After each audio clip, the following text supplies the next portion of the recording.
Beneath the waves of a vanished ocean, a shadow moved with terrifying grace. It did not roar. It did not stomp. It glided, silent, massive, lethal. A creature so powerful it hunted sharks, not as rivals but as prey.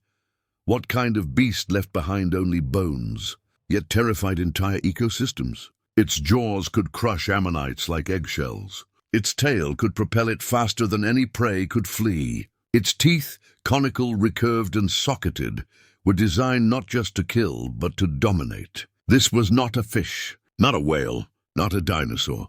This was something else entirely. This was Mosasaurus, a marine reptile of the late Cretaceous. Mosasaurus was the apex predator of its time. Stretching up to 56 feet in length, it rivaled the largest sharks and outmatched most marine reptiles. It ruled the oceans from Europe to North America, from the warm shallows to the deep abyss. And when it struck, it did so with the precision of a missile and the hunger of a monster. Its name means Meuse lizard, a nod to the river near which its fossils were first discovered. But this was no lizard in the modern sense. It was a fully aquatic hunter, evolved from land-dwelling ancestors into a streamlined leviathan. Its limbs had become paddles. Its tail had split into a powerful fluke. Its lungs drew breath from the surface, but its body belonged to the deep. Tonight, we dive into the story of Mosasaurus, not the Hollywood exaggeration, but the real creature that once ruled the seas. We'll trace its discovery from chalk quarries in the Netherlands to fossil beds in Kansas. We'll reconstruct its anatomy from shattered skulls and vertebrae. We'll follow its daily life through ancient currents and coral reefs. And we'll witness its final moments as the Cretaceous world collapsed around it. This is not a tale of myth. It is a tale of evidence, of bones etched with bite marks, of teeth buried in prey, of skeletons locked in stone, waiting to be understood. We'll explore how Mosasaurus hunted, how it moved, how it breathed. We'll examine its rivals, its prey, and its place in the food chain. We'll uncover the clues that reveal its intelligence, its adaptability, and its role as a keystone predator in a world teeming with life. And then we'll watch it vanish, because 66 million years ago the sky darkened. The seas changed, and Mosasaurus, like so many giants, was swept away in the greatest extinction event Earth has ever known. But what if it hadn't? What if Mosasaurus still swam beneath our ships, still hunted in our oceans, still haunted our coastlines? Would we fear it, worship it, protect it, or would we repeat the mistakes of the past? In this documentary, we'll answer those questions. We'll bring Mosasaurus to life, not as a monster, but as a marvel. Not as a myth, but as a memory carved in stone. Let's go back 70 million years ago. The story of Mosasaurus begins not in the depths of an ancient ocean, but in the chalky walls of a limestone quarry near Maastricht, Netherlands. It was the late 18th century, and the world of paleontology had yet to be born. In 1764, quarry workers unearthed a massive skull embedded in the soft white stone, its teeth sharp, its jaw elongated, its identity unknown. They had no name for it, no framework to understand it. But they knew it was something extraordinary. By 1780, the fossil had drawn the attention of a local surgeon named Johann Leonard Hoffmann. He believed it belonged to a giant crocodile. Others disagreed. The specimen was eventually acquired by the French during their occupation of the Netherlands in 1795 and shipped to Paris under military escort. There, it was studied by Georges Cuvier, the father of vertebrate paleontology. Cuvier recognized that this was no crocodile. It was something entirely different, a marine reptile, long extinct, that once ruled the seas. He named it Mosasaurus, after the nearby Meuse River. It was one of the first fossils ever used to argue for extinction as a real phenomenon. Until then, many scientists believed that no species could truly vanish. Mosasaurus helped change that. The original skull, now housed in the Muséum National d'Histoire Naturelle in Paris, remains one of the most iconic fossils in paleontology. But it was only the beginning. Over the next 2 centuries, Mosasaurus fossils were found across Europe and North America, from Belgium to New Jersey, from Texas to Morocco. Each new discovery added pieces to the puzzle: vertebrae, ribs, flippers, teeth, and eventually entire skeletons. In the mid-19th century, American fossil hunters began uncovering mosasaur remains in the Niobrara Chalk of Kansas. These deposits, once part of a vast inland sea, preserved marine life in exquisite detail. Among the finds were skulls over a meter long, with jaws lined in double rows of teeth. Some specimens showed evidence of stomach contents, fish bones, ammonite shells, and even fragments of other marine reptiles. Mosasaurus wasn't just a scavenger, it was a top-tier predator. As paleontology advanced, so did the classification of Mosasaurus. Scientists identified multiple species within the genus, including Mosasaurus hoffmanni, the type species, and Mosasaurus lemonieri. Debate continues over the exact number of valid species, as new finds blur the lines between variation and distinction. Some fossils once attributed to Mosasaurus have been reassigned to related genera, like Prognathodon or Plotosaurus, reflecting the complexity of marine reptile evolution. Today, Mosasaurus fossils are stored in museums around the world.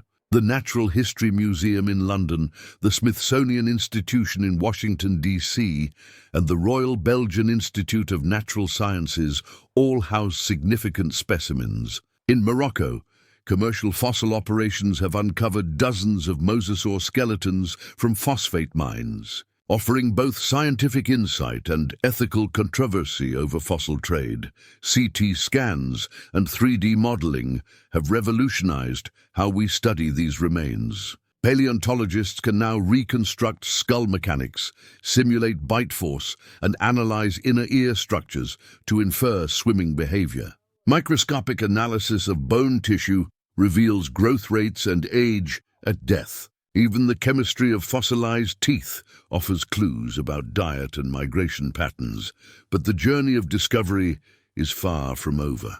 New Mosasaurus fossils continue to emerge, often in unexpected places. In 2015, a partial skull was found in Japan, expanding the known range of the genus. In 2020, researchers identified soft tissue impressions in a Moroccan specimen, hinting at the shape and texture of its skin.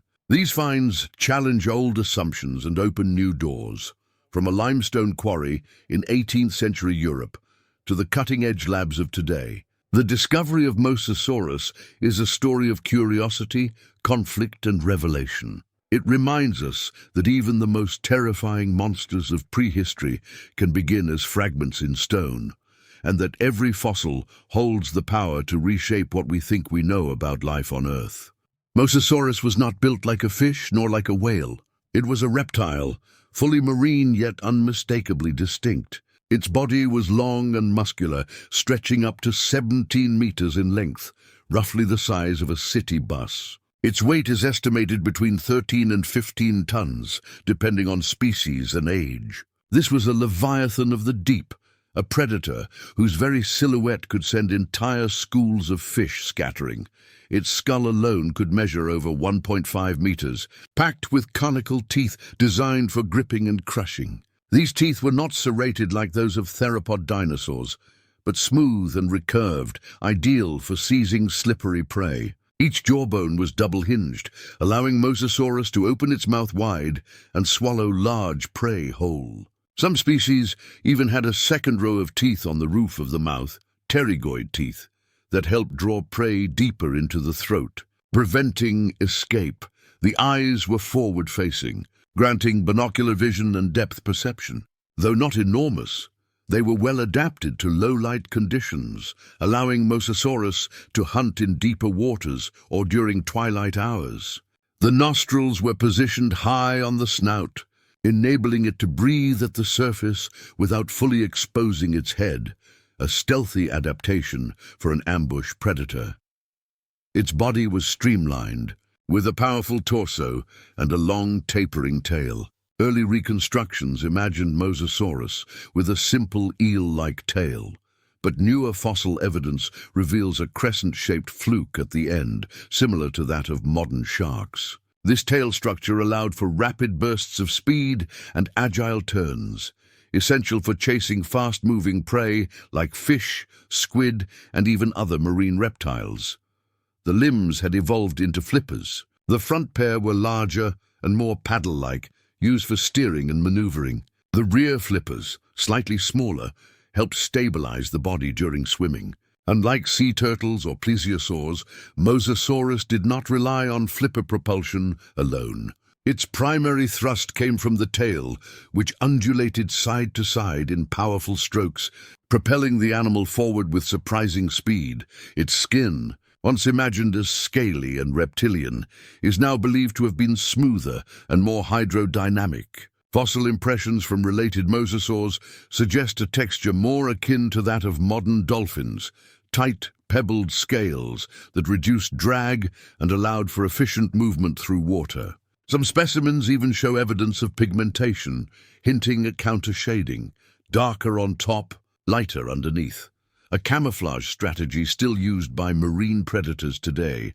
Internally, Mosasaurus possessed lungs, not gills. It had to surface to breathe, much like whales and sea snakes. Its ribcage was flexible, allowing for deep inhalations and rapid oxygen exchange. The presence of a diaphragm-like structure has been hypothesized, though not confirmed, which would have aided in breathing efficiency during dives and surfacing. Its metabolism remains a subject of debate.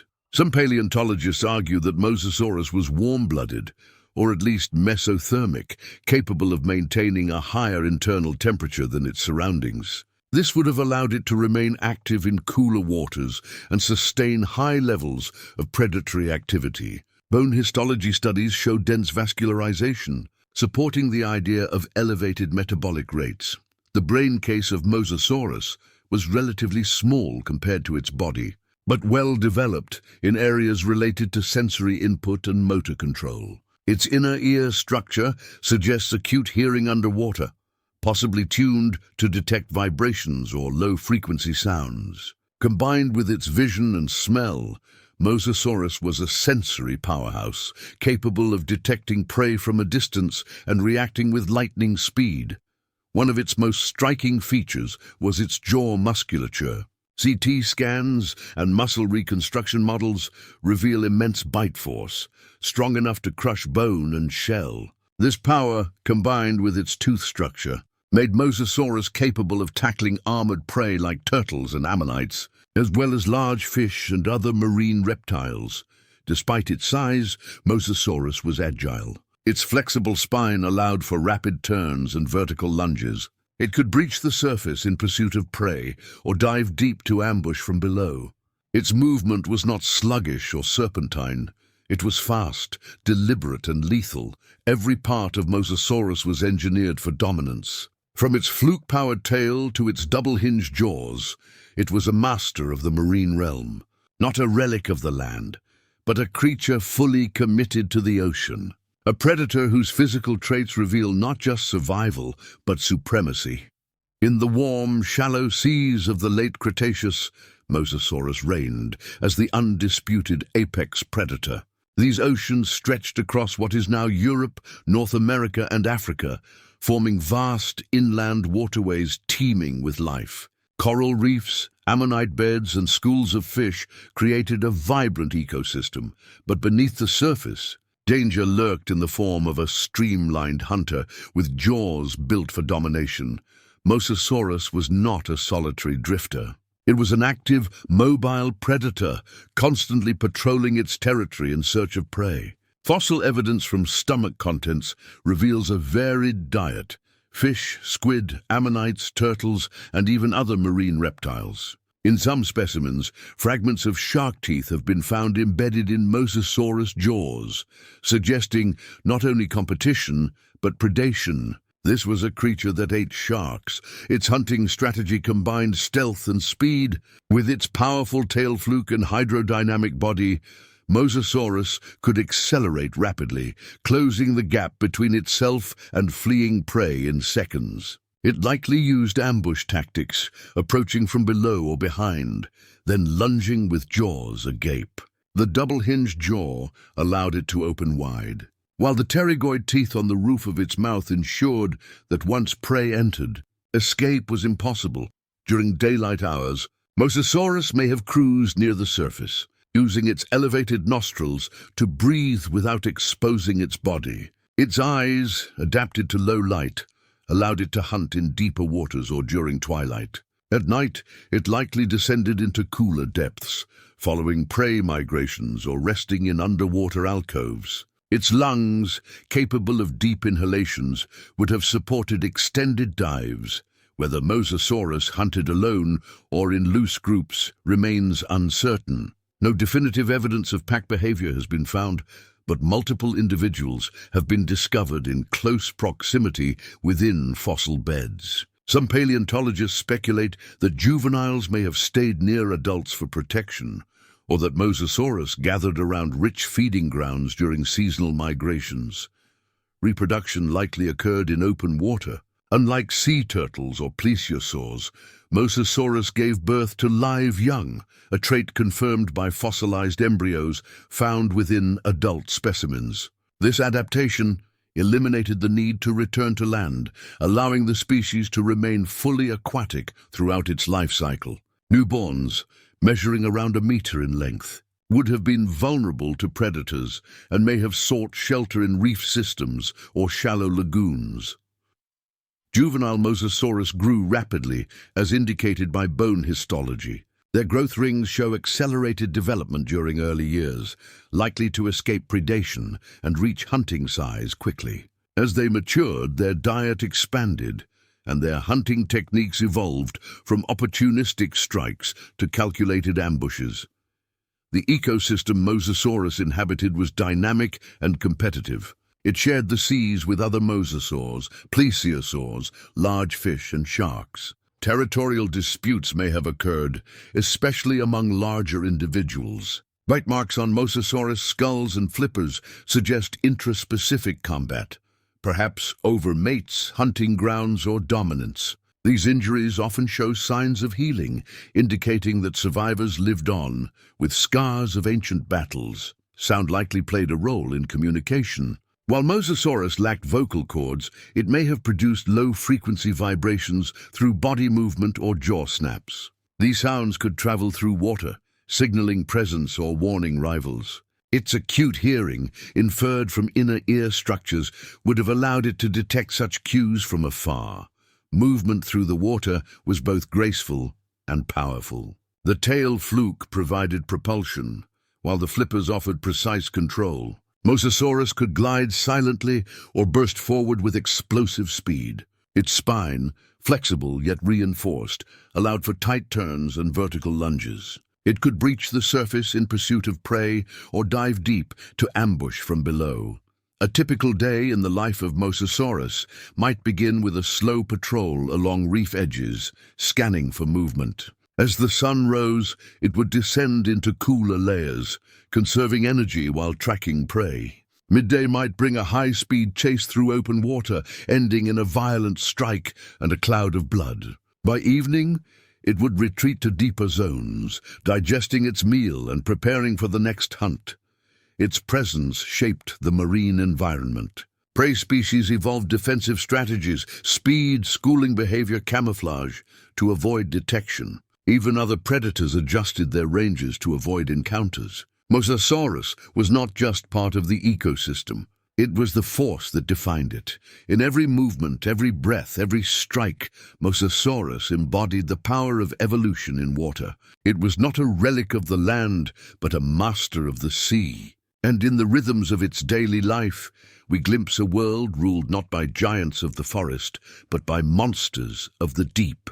For over 25 million years, Mosasaurus ruled the oceans with unmatched dominance. But its reign ended not in battle, nor in slow decline, but in a planetary catastrophe that reshaped life on Earth. Around 66 million years ago, at the close of the Cretaceous period, a massive asteroid, estimated to be 10 to 15 kilometers wide, struck the Earth near what is now the Yucatan Peninsula in Mexico. The impact unleashed energy equivalent to billions of nuclear bombs. Shockwaves rippled across continents. Tsunamis surged through oceans. Fires ignited across forests and coastlines. And in the aftermath, a thick veil of dust and soot rose into the atmosphere, blocking sunlight for months. The marine world, once vibrant and teeming with life, began to collapse. Photosynthetic plankton, the foundation of oceanic food chains, died off rapidly. With them went the small fish and invertebrates that fed on them. Larger predators, including sharks, plesiosaurs and mosasaurs, found their hunting grounds barren. The food web unraveled from the bottom up. Mosasaurus, despite its power and adaptability, could not escape the consequences. Fossil records show a sharp and sudden disappearance of mosasaur remains at the KPG boundary, the geological marker that separates the Cretaceous from the Paleogene. Above this line, no Mosasaurus fossils have ever been found. Its extinction was swift and total. Some scientists propose that volcanic activity in the Deccan Traps of India may have played a role as well. These eruptions, spanning hundreds of thousands of years, released vast amounts of carbon dioxide and sulfur into the atmosphere, triggering acid rain and long-term climate shifts. Whether the asteroid was the final blow or part of a larger cascade of environmental stresses, the result was the same: a mass extinction event that wiped out nearly 75% of all species on Earth. In the oceans, the loss was staggering. Ammonites vanished. Giant marine reptiles disappeared. Coral reefs collapsed. Mosasaurus, once the apex predator of the seas, was gone. Its bones settled into the sediment, buried by time and tectonics, waiting to be rediscovered. The extinction was not just biological, it was ecological.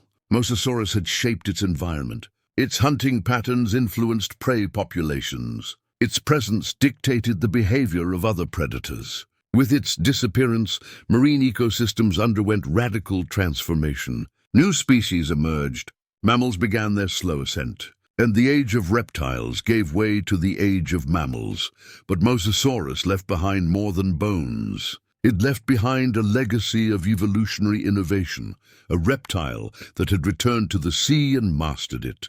Its extinction reminds us that even the most dominant species are vulnerable to sudden change, that survival is not guaranteed, even for giants. Today, the iridium-rich layer that marks the KPG boundary serves as a global tombstone. It stretches across continents, embedded in cliffs and riverbanks, a silent witness to the day the world changed. And within that layer, the story of Mosasaurus ends, not with a whimper but with a planetary roar. Its fall was not a failure. It was a consequence of forces beyond its control. And in its absence, the oceans were never the same. The marine monster that ate sharks became a memory etched in stone, a reminder of nature's power and its fragility.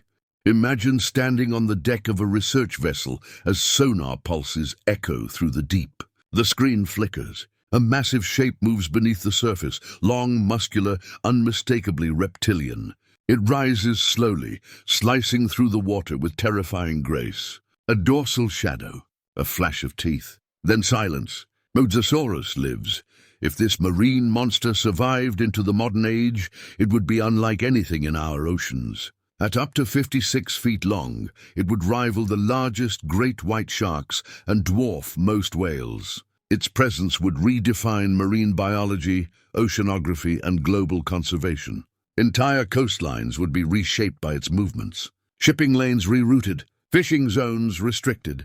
The world would have to adapt to the return of a predator that once ruled the seas.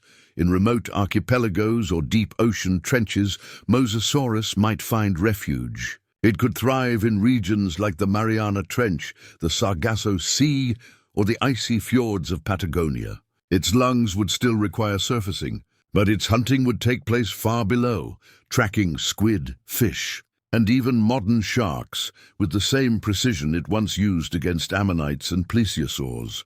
Marine sanctuaries would become high-security zones. Observation platforms would be built with reinforced steel and sonar fencing. Drones would patrol the waters, tracking its movements and broadcasting live feeds to captivated audiences. Scientists would race to study its physiology, its breathing, its metabolism, its reproduction. Geneticists would sequence its DNA, searching for clues to its ancient lineage and evolutionary adaptations.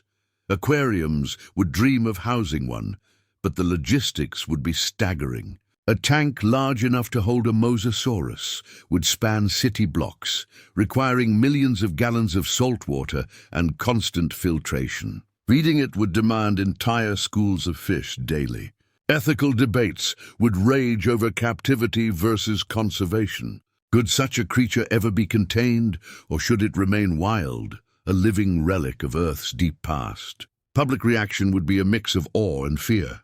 News outlets would flood with footage of Mosasaurus breaching near cargo ships, its tail fluke sending waves across harbors. Social media would explode with theories, sightings, and viral clips. Governments would issue marine advisories. Coastal communities would install sonar alarms. Tourism would boom, and so would caution.